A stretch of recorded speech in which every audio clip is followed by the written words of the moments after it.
Hello there. You are watching video number 6 in the Unpacking the Birth Chart series. Where are you now? Dealing with Saturn returns in the outer four aspects. And I am Seth Roback. So let's look at a review of the questions we've asked so far. Who are you? Which we answered in astrologically with the big three and outer four, concentrations, dominant planets. Where are you going? Which deal with the lunar north and south nodes. How will you get there? When we talked about the hard and soft aspects. Now we're asking, where are you now? Which deals with the Saturn returns in the outer four aspects. Where are you now? This is the last question in the series. And this has to do using our package delivery analogy of looking at a tracking or shipping record. You know, if you were to order something online and you could see at which depots or between which depots a package is in transit. So if we're looking at the chart as our life, revealing our life path, and we know where our final destinations are. This shows us where we are in the journey. So we use the Saturn returns in the outer four transits. If you're not familiar with Saturn returns, watch my video, Astrology 201, Saturn returns in the lunar nodes. And if you're unfamiliar with transits, watch my video from Astrology 301 transits from my beginner astrology curriculum series. So where are you now? Let's talk about Saturn returns. Let's review here. So you get two in a lifetime. You get your first Saturn return around age 28, and then your second one around age 56. So that divides your life into three parts, you know, which is the beginning, which is before your first return, you know, before age 28, middle of your life, which is between your first and second return, and then the end, which is past your second return. And few people will live through their third Saturn return, but you never know in the future what our life expectancies will be like. So let's talk about the beginning phase, which is pre-first return. That's 0 to 28 years. This is your education and prep phase of life. This is when you prepare for your commitments, you know, which come later, your career, home, family, marriages, etc. And during this time, you're more focused on your South Node mindset because you haven't had much time to, you know, to evolve over to your North Node. Not that you can't, but the South Node is more predominant usually in this time period. So it's at this time, you know, that soft aspects are revealed. You know, which are based on your, if you believe in reincarnation, on past life accomplishments, or they're the natural talents that you inherited, you know, through your family lineage, or what, you know, things that you, if you look at it from that perspective. So heart's aspects come out, but you're not quite ready to tackle them fully. You know, so your heart aspects are you can see them, but you know, you're not forced to fully deal with them usually in this time period. I mean, some people are, you know, it all depends, but generally, you know, their full force isn't known at this time. So your middle phase, which is between your first and second return, that's from age 28 to 56 years. And this is a commitment phase of life. This is when you work on your long-term goals, you know, with your career, home, family, marriages, etc. You know, it's about the time it takes to pay off a mortgage or to raise a family. I mean, people start sooner than this phase on these sort of things, but oftentimes it's hard to make long-term commitments before your first Saturn return. It's a little more difficult. So oftentimes a Saturn return will lead to the end of a marriage if you started early, or an end of a career path, you know, if you committed to a career that doesn't feel right.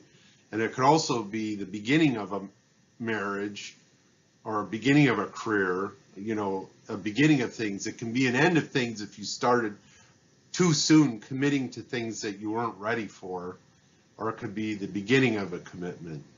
But within this time period of the first and second return, you know, that's really what's influencing you, is a need to think about long-term goals. So during this time period, you transition from your south to north node mindset. So you start that transition, you know, and you're working towards your north node mindset. That's your destination address.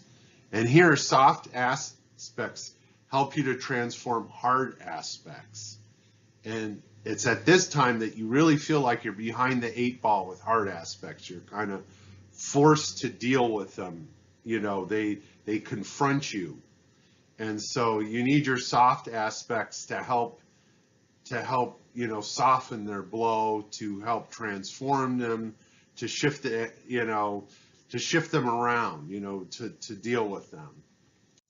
Okay, so now we look at our end phase of our life, you know, which is past the second return. And if you're lucky, may go into a third return, you know, but that's age 56 to 84 years old.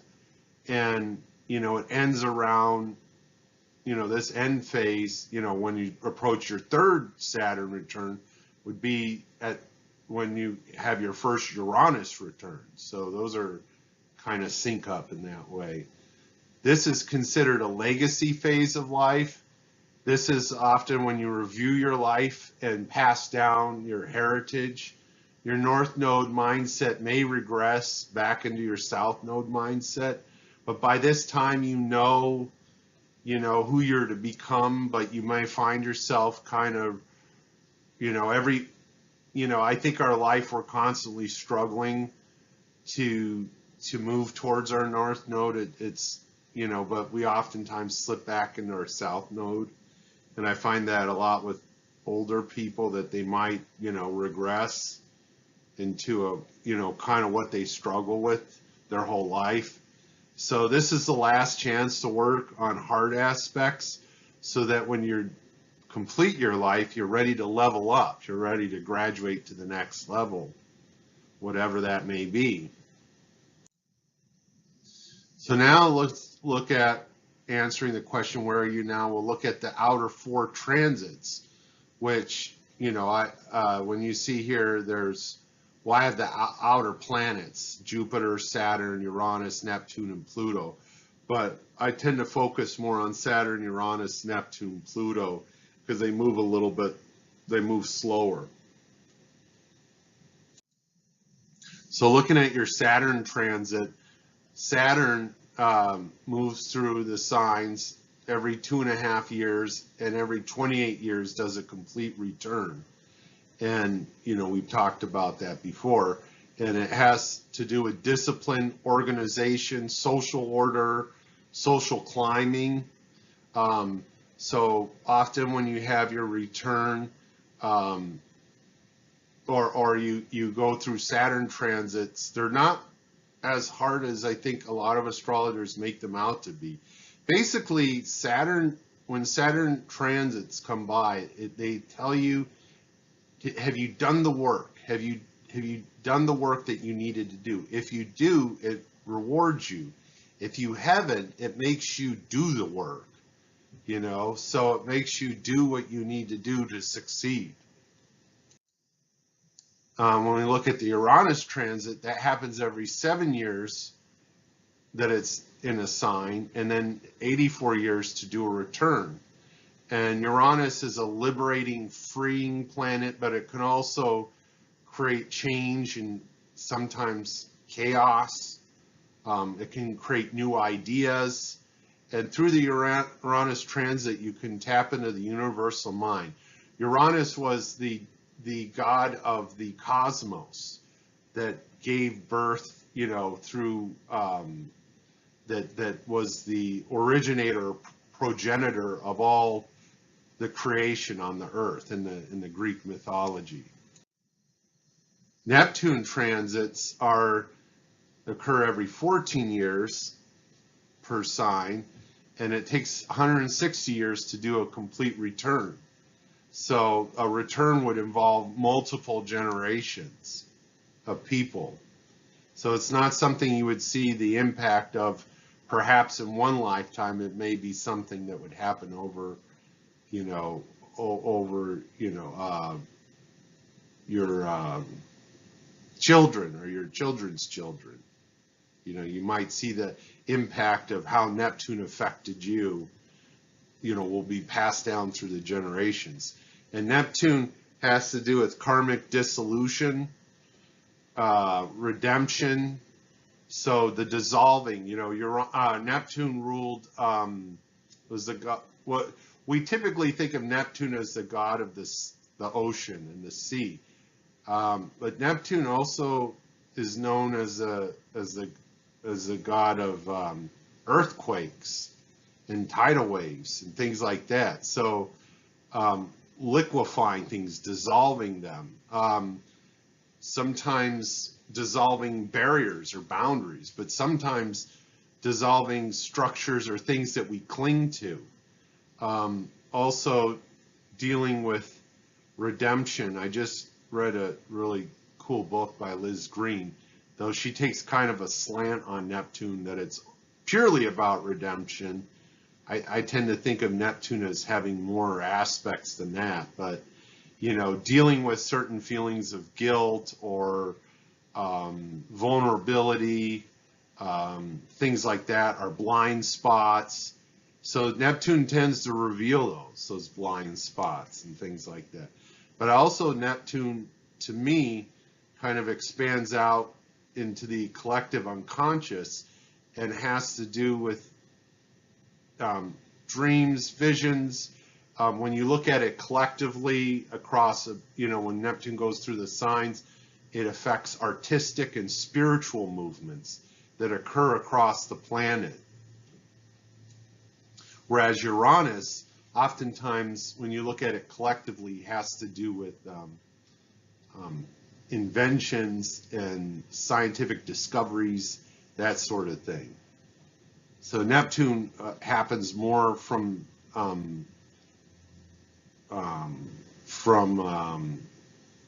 what would it be? Sensitivity, emotions, art, beauty, things like that. So Pluto transits can happen from 9 to 31 years that it stays in a particular sign, and 250 years to do a return. The reason it has such a, you know, varies so much within each sign is that it actually has a strange elliptical orbit that that gets closer to the sun than Neptune in certain parts of it, and then goes out into the the Kuiper belt, you know, which we saw in the couple slides back. But anyways, Pluto, the god of the underworld, is about karmic death and rebirth, you know, and secrecy and hidden things, taboos, collective evolution. So through Pluto, we completely transform internally. And, you know, what we've talked about in previous videos, that Pluto going through the different signs shows a fear or a threat, something that is transformed within us, because Pluto has an element of fear that surrounds it, you know, things that we're afraid of facing. So looking at my chart example, I'm just looking at a transit of Saturn. So, you know, when we want to take a follow an approach here, follow a methodology, and I kind of outlined it in 3 steps. First, we look at the transiting planet and how it aspects the natal planet. Then we want to see if the natal planet of the transiting planet aspects the natal planet, because that will make it even stronger. And then you want to look at house rulerships and placements. So looking at right now, this is where my transiting planets are. I'm just looking at, let's see here, Saturn is right there. I just nicked it a little bit. Okay, see there. Okay, so we'll highlight it. Saturn is right now opposite my natal sun. So transiting Saturn, which is an outer ring, is opposite my natal sun. Now, I want to look at my natal position of Saturn on my chart. It's right below the descendant, right conjunct it. So it has to do with in my original natal placement isn't. So when I look at transiting Saturn aspect the sun, it has that. I then look to my natal position, you know, which is right here. So being in that particular area, you know, at conjunct my 7th house, has to do with relationships. So Saturn's always going to have that kind of feel to it. Also, Saturn is in my 2nd house. The transiting Saturn is, so it will affect my finances and my possessions. You know, so it goes in and cleans up the 2nd house. And then it's also affecting my sun in the 8th house, which, you know, again has to do with sun being my self-expression.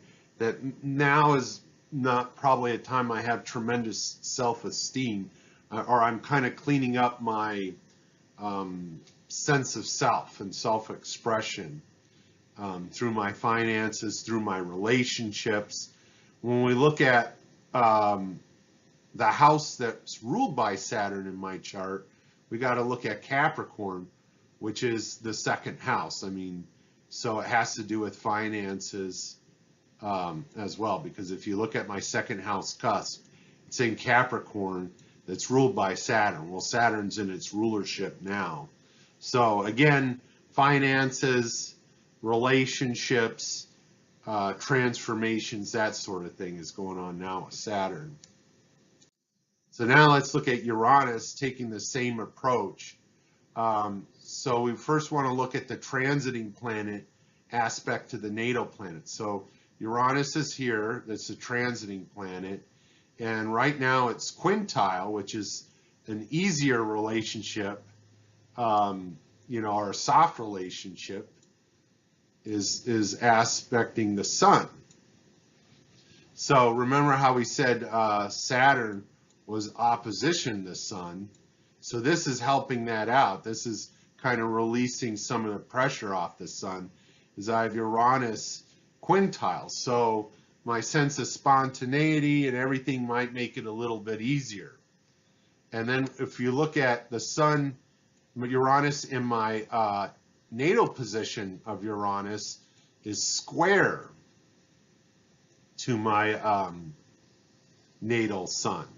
So there, in the original natal position, there's tension between Uranus and the sun. So this may help ease that up as well. So there's already a relationship between Uranus and the sun in my natal chart. So that means this Uranus aspect is very prevalent and maybe helps me resolve it, because I think the sun square Uranus often has to do with not feeling like you fit in, you know, yourself, that there's a sense of, you know, creativity, but when it's squared like that, it's a sense of being eccentric or being, you know, kind of not totally blending in and not maybe not being listened to by people, or, those sort of things. So right now I might be kind of resolving some of those issues.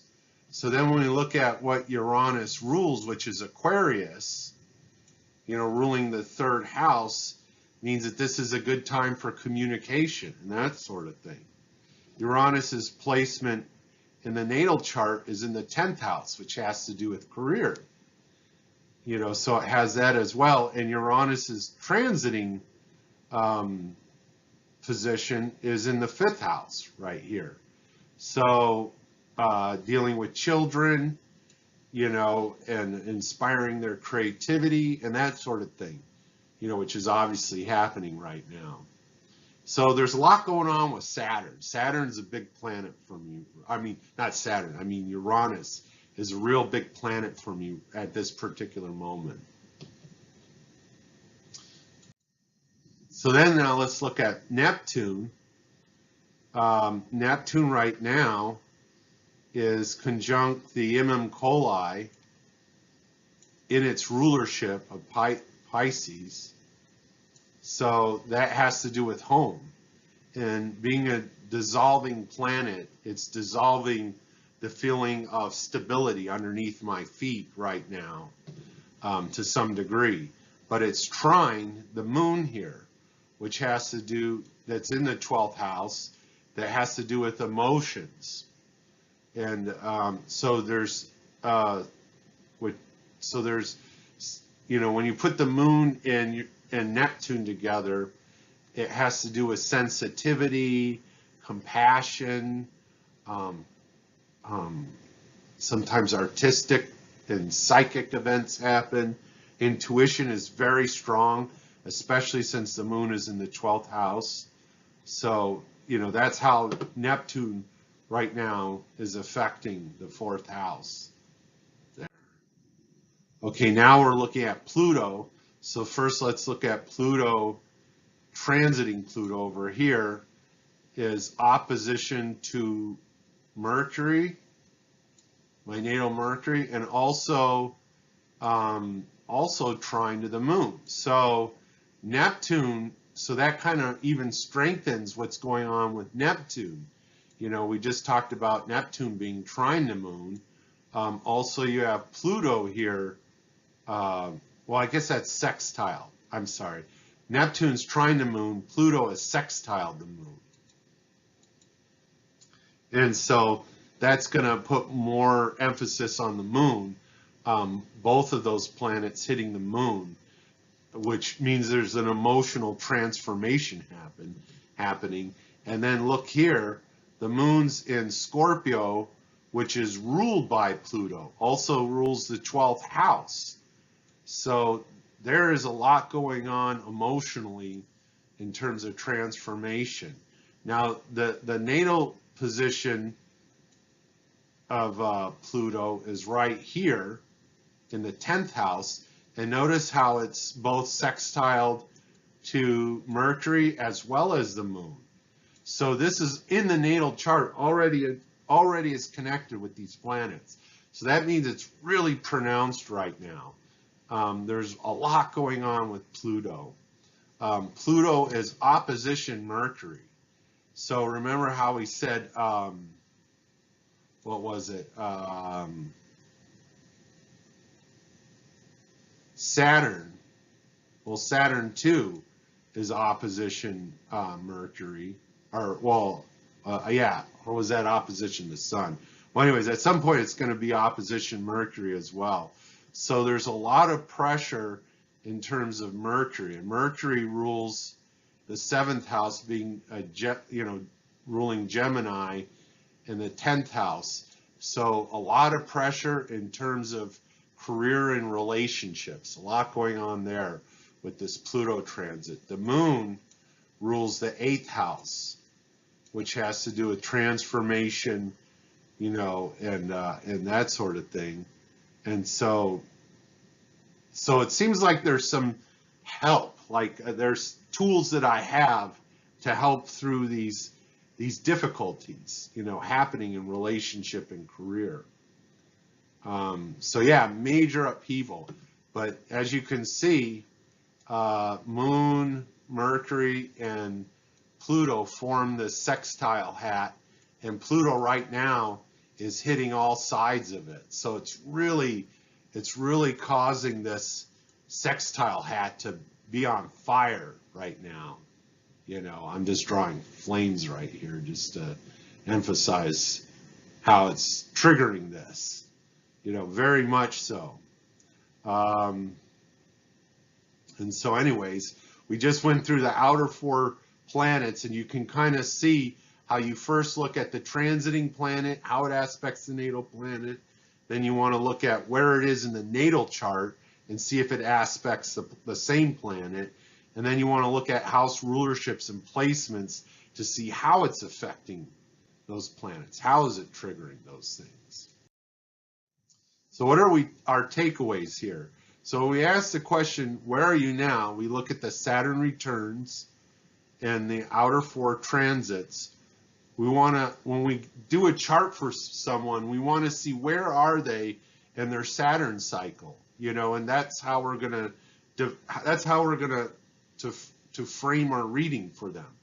You know, if it's before they've had their first Saturn return, you know, at that time, you know, realize they're in a phase of life, you know, if they're a young kid, they're just learning basic skills. So you don't want to focus on major life commitments at that time when they're, you know, let's say 3 years old. You know, you want to talk about their temperament, their personalities, that sort of thing, their friends, you know, things that have to do with their age, appropriate to their age level. When we do someone, you know, that's, let's say, in their past their second Saturn return, again, you know, they've already lived out their careers, so we're not going to, you know, and maybe has their home, or maybe, you know, they're pretty much settled. They pretty much have done certain life work. And, you know, so unless they're changing their career, or, you know, so you might talk to a person past their second Saturn return as to what their legacy is going to be, how will they influence other people, you know, in their family, what their relationships are going to be, what their interests are that they're going to develop. But, you know, you wouldn't help them to find maybe a career if they're retired or something, you know, whereas if they're between the first and second Saturn return, then you would, you know, focus on long-term relationships, career choices, you know, things, their life's work, that sort of stuff. So you want to identify where they are in their Saturn cycles. Then you look at the outer 4 transits, and, you know, then you can see how they trigger certain parts of a person's chart. You know, so that's what's being activated right now. And using the method we just outlined, which is, you know, you look at the transiting planet, the natal planet, then you see where that transiting planet is in the natal chart, in the natal position, and how it affects the planet that's being transited. And, you know, you form a story as to what's going on right now. You know, so up until this point, we've been looking at, you know, potentials in the chart. You know, we look at the north node, south node, the personalities. We looked at the hardest and softest aspects.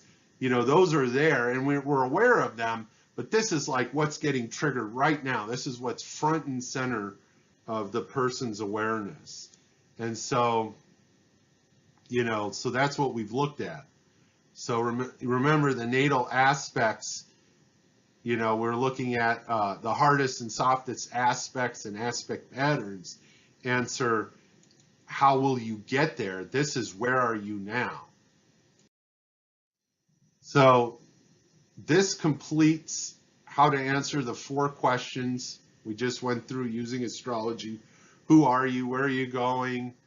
How will you get there? And where are you now? So our next video, I'm going to read charts, 4 different examples of charts, so you can see how I can answer all those questions using astrology and using the package package delivering analogy, and go through 4 separate charts and see the whole process in its organic whole. So I'm really excited to share that with you. Thank you very much for watching this video, and yeah, please check out the next one where we go through some examples.